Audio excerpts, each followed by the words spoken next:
is actually hard to get for very large populations. But you can see that it's fluctuated within a pretty narrow plus or minus 300 calorie range for most of the 20th century until about the 1970s or 1980s, when it increases dramatically.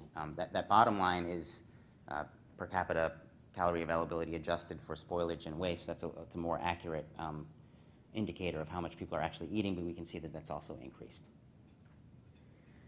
And it's not just how much people have been eating that's changed, but it's also what people have been eating, and that's to a large part determined by what kind of food they have access to. So this is maps of Chicago on the top and New York City on the bottom, and showing the correlation between obesity levels by neighborhood, which you see on the left-hand side there, with the bright red being neighborhoods with very high obesity rates, and on the right is food access indicator. So basically the deep blue being places where it's difficult to access healthy food retail. And you can see that there's clear correlations between the areas where obesity is high, and particularly the highest, the neighborhoods with the highest rates of obesity in New York City, for example, are East Harlem and Brownsville.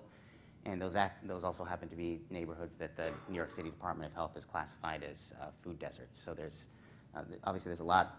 It's a complex dynamic, but there's clear correlations here. And another important thing to note is that there's often very high levels of disparity, not only within the same city, but often between adjacent neighborhoods. So just south of East Harlem, is the Upper East Side, which has obesity rates of about 9%, compared to East Harlem, where it's over 30%.